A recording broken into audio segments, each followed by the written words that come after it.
Last year at Spring Harvest, we have a lady that came from North Korea. Anybody remember? Yes. We prayed for her at this place. And about a month or 2 months after, North Korea began to have a breakthrough like they've never had before.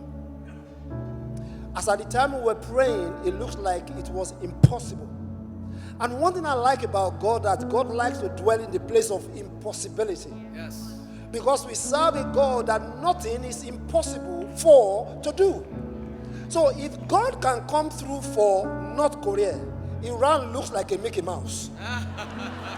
Anybody believe this? Yes. So if God had a prayer for North Korea that looks impenetrable, we are already seeing stars of things happening in Iran. So tonight, the same God that answers last year, that same God is still the same God. And so tonight, if you just join Nadine and join us as we lift up our voice and pray for Iran and begin to say that, come on, lift up your voice and let's pray for this. They are our brothers and our sisters. We are believing God that in Iran, there will be a breakthrough. There will be a breakthrough where there have been iron gates, where there are no penetration of nothing to go in. Tonight in Spring Harvest, we remind God that answered our prayer last year, that this year we come over to you again, that we will have a breakthrough in Iran in the name of Jesus. We begin to pray for liberty. We begin to pray for freedom.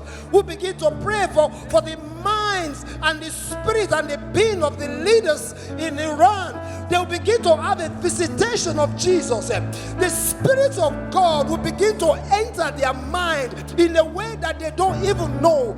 God will begin to reveal himself.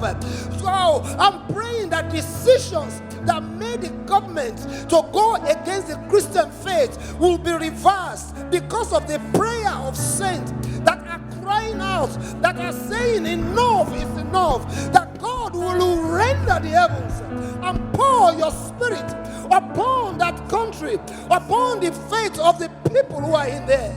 Oh God, we cry out to you tonight. Come on, Spring Harvest one more time. Join me in 1 more minute or 2 more minutes. Pray with passion. Pray with body. We have liberty in this country. There are countries where they don't have a liberty to lift up their voices, to pray or to name the name of Jesus. We have it here.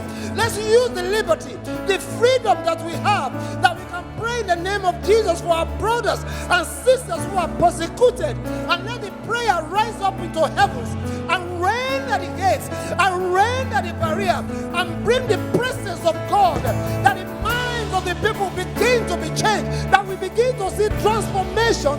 Oh, we are waging war against all barriers. We are waging war against all gates that are locked. We are waging war against all principalities. We are waging war against darknesses. We are waging war against all spiritual wickedness in Iran. We say today at Spring Harvest, we say enough, enough. All the power of the enemy be broken, all the chains be broken, and the Spirit of God, like a wind, it begins to move. It begins to move. It begins to move from the north, from the south, from the west to the east in the country of Iran, and we see the cloud of God, the cloud of heaven begins to rain, the power and the presence of God in Iran by the power of God in the name of Jesus. Oh, hear our prayer now tonight, oh God.